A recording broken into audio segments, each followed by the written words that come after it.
Oi gente, tudo bem com vocês? Eu sou a Monique e dessa vez eu trago para o canal um assunto bastante diferente do que eu venho trazendo até agora, que são os livros que eu mais gostei esse ano. E eu quero trazer esses assuntos novos e tal pra gente dar uma diferenciada de vesícula, de intestino, de diarreia, né? Porque às vezes fica pesado o assunto, né? E eu tô gravando em pleno dia 25. Semana que vem, essa semana já entra o ano novo. A gente tem que entrar com o pé direito, animado, motivado, né? Pra começar o ano bem, não diarreia e vesícula e chatice, dor, sabe? Não, vamos melhorar a vibe desse canal. E eu quero trazer esse tema novo porque é um assunto que eu gosto. Livros, eu leio bastante. Faço parte do Clube Intrínsecos, eu consigo livro também da TAG para ler. E eu tenho uma infinidade de livros e eu gostaria de compartilhar esse meu gosto pessoal com vocês. Provavelmente outras pessoas gostam também e a gente pode trocar figurinhas sobre isso. Então, vamos, que eu quero compartilhar com vocês o primeiro livro que eu li, que foi Enigma do Quarto 622. Esse é a capa do Clube Intrínsecos, né? Não tem desenho, não tem foto, não tem nada, mas é de capa dura. E eu costumo guardar meus livros plastificado. E aí, por que o tema do livro é o Enigma do Quarto 622? Porque o personagem principal, vamos dizer, o personagem principal é um investigador e ele está num hotel e ele precisa descobrir por que esse hotel possui o quarto 621 e 623 e não tem o 622. Aí ele descobre que foi uma trama, aconteceu toda uma trama, um romance entre um funcionário e uma mulher rica. Rica não, ela não era rica, ela era pobre. Mas a mãe queria que ela fosse rica e tal, sabe? Aí tem todo aquele jogo de poder, de política e tal, e o desenrolar desse personagem que o investigador acaba conhecendo e indo atrás e simpatizando. E também calha de descobrir que por causa de toda essa história não existe o quarto 622. Quando você pega esse livro, você vê a grossura dele, foi a primeira impressão que eu tive. Falei, mano do céu, eu vou começar esse livro dia 1º de janeiro e vou terminar 31 de fevereiro do ano que vem. Mas a história é muito boa, a história é bem amarrada, não é nem conta, é história bem amarrada. Você simpatiza com os personagens e quando você vê, você já tá na metade, quando você vê, já acabou o livro. E eu acabei esse livro em uma semana.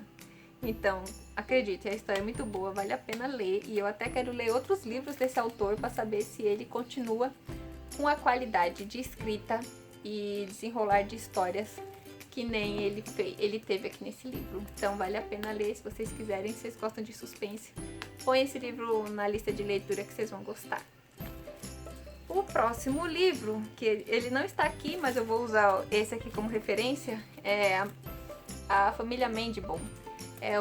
Foi o segundo livro que eu peguei do Clube Intrínsecos, ele foi lançado em janeiro e narra a história de uma família rica. Veja bem como é a história. O autor do livro é um latino que escreve sobre a quebra dos Estados Unidos. E é engraçado porque não é só isso, a China invade os Estados Unidos para dar rumo nas coisas lá, né? Então, assim, você vê que os ricos, eles não conseguem assimilar que eles estão pobres, eles não conseguem assimilar que eles, sei lá, tinham 500 mil dólares ontem no Tesouro Direto do governo e hoje aqueles 500 mil dólares não tem R$1 na conta. E aí eles percebem, assim, que todo dia eles acham que no dia seguinte vai melhorar, no dia seguinte vai melhorar e esse dia seguinte nunca chega, como o país está super inflacionado, está quebrado. Não vai ser da noite pro dia que isso vai melhorar. Eles entram em negação. E é muito engraçado porque você vê um rico tentando se adaptar à pobreza e ele não consegue, sabe? E é isso a parte mais engraçada da história, sabe? Tem as partes de economia, de política. Se você investe na bolsa de valores ou se você conhece de mercado financeiro, você vai até assimilar melhor algumas coisas que acontecem no decorrer da história. Mas o que é engraçado mesmo é pobre tentando se adaptar com a pobreza, por isso que vale a pena ler. E o próximo livro é Mundo em Caos. Eu adoro distopia, então quando eu vi que Mundo em Caos era uma distopia, eu comprei na hora. E pelo que eu vi, lançaram um filme dele, só que muita gente criticou, não sei, não vi, não sei se é bom ou não. Mas é interessante porque, ó, o resumo dele é: uma infecção rara e perigosa causou a morte de todas as mulheres. Os pensamentos dos homens podem ser ouvidos em um fluxo caótico de sons. O ruído, que é essas vozes, está por toda parte e é impossível guardar segredos. Pelo menos era o que Todd Hewitt achava. E é engraçado porque, assim, como eles podem ouvir os pensamentos uns dos outros, o Todd Hewitt, ele tá no meio da floresta e aí ele vê que tem uma nave espacial, acho que é uma nave espacial que caiu lá, e tem uma menina que sobreviveu. Só que ele não pode contar pra todo mundo da cidade dessa menina e tal. E aí, como todo mundo lê o pensamento dos outros, ele se encrenca. Aí no que ele se encrenca, o pessoal vai atrás dele. E aí, pra ele fugir, os pais dele fazem uma cobertura pra ele fugir, né? Encobre a fuga dele. E ele foge com o cachorro dele, que é o Manche. Você vai simpatizar muito com o Manche, você vai gostar muito dele e tal. E os dois entram nessa jornada de fugir, de não serem pegos, né? Porque vai dar muito ruim. E nessa ele vai descobrindo que história é essa das mulheres ter sido mortas e tal. E ele descobre que não foi mais ou menos assim que a história aconteceu, sabe? Não foi exatamente uma doença e tal. E aí nisso ele encontra a garota da nave espacial e os três fogem junto. E também fogem a fim de descobrir a história dela, como pode ajudar e, sabe, cria aquele vínculo. Tem coisas tristes? Tem. Se preparem, eu não posso negar isso pra vocês. Acontecem umas coisas tristes. Mas vale a pena ler. São 3 livros, se eu não tô enganada, ou são 4 livros, não tenho certeza. Mas eu gostei muito desse primeiro, eu já tenho o segundo, que é a pergunta e a resposta. E o primeiro acaba com aquele gostinho de quero mais, de nossa, realmente eu preciso pegar o volume 2 para ler. Por isso que eu indico para vocês esse livro como distopia, porque vocês vão gostar. O próximo livro que eu gostei foi Flores para Algernon. Ele não foi lançado em estilo de ser clássico, mas ele virou clássico. Os geeks gostam, os intelectuais gostam e tal. Então, assim, virou uma coisa meio atemporal esse livro. Qual é a história dele? A história é de uma cirurgia revolucionária que promete aumentar o QI do paciente. Então, o Charlie Gordon, que é o personagem principal, por mais que seja Flores para Algernon, o Charlie Gordon, ele é um homem retardado mental. Vamos supor assim, ele tem 30 anos, mas a mentalidade dele é de 10. E aí, ele tá num centro de pesquisa e os médicos do local querem fazer uma cirurgia nele. Você lê todo esse livro baseado no diário do Charlie Gordon. Então, toda a sua visão é em cima do que ele fala. Você não tem a visão dos médicos, você não tem a visão da sociedade, você não tem a visão dos amigos dele, é só dele. E ele passa por esse procedimento de inteligência, porque a ciência desenvolveu uma cirurgia que consegue dar inteligência para as pessoas. Só que assim, tá tudo em fase de teste e o primeiro a ser testado foi o rato, chamado Algernon. E aí o Charlie Gordon percebe que o Algernon se tornou um ser muito inteligente. E como ele é um ser, vamos supor assim, burro, ele quer ser tão inteligente quanto o Algernon.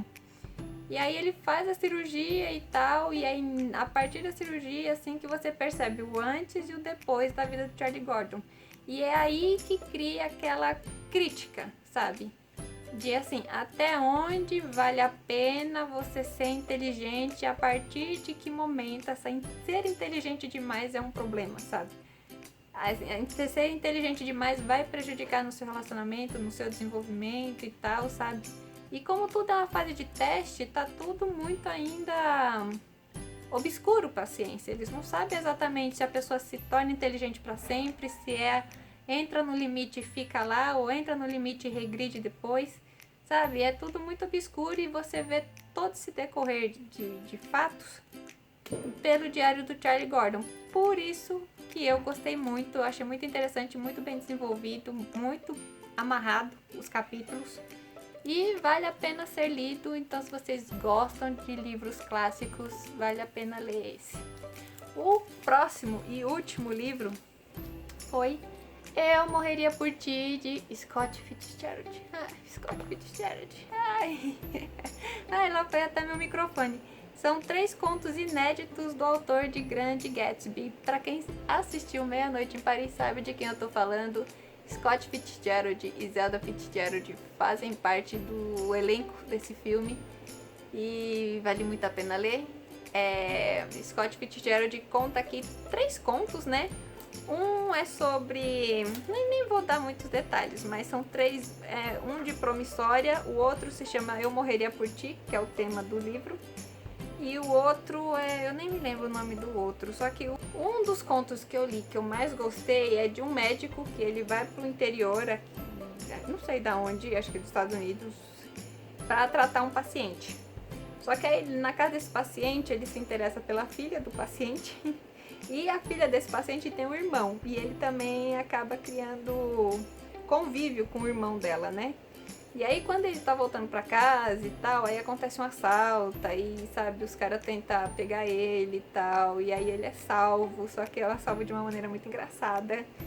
E eu gostei muito de ler porque eu dei bastante risada. E tipo, o livro é pequeno, você não dá nada pra ele, ó, porque ele é pequenininho, ele é fininho, você fala assim, nossa, e ainda são contos, que muita gente torce o nariz.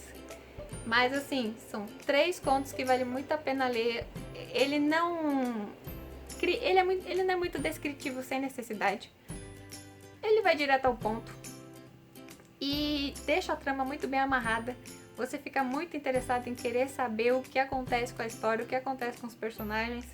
E alguns são engraçados e outros, sabe? É muito bem desenvolvido e Fitzgerald mora no meu coração e esse livro continua ressaltando o quanto eu gosto desse autor. Por isso que eu sugiro para vocês que vocês leiam e descubram como é que esse personagem foi salvo de um assalto. Tá bom, gente? Então é isso que eu queria trazer para vocês esse finalzinho de ano, pleno dia de Natal. Eu espero que anime vocês, motive vocês. Quem sabe vocês leiam, troquem figurinhas, venham aqui e a gente troque figurinhas de série, de filme, de tudo que a gente gosta de coisas de arte, porque a arte vale a pena e ler vale a pena também.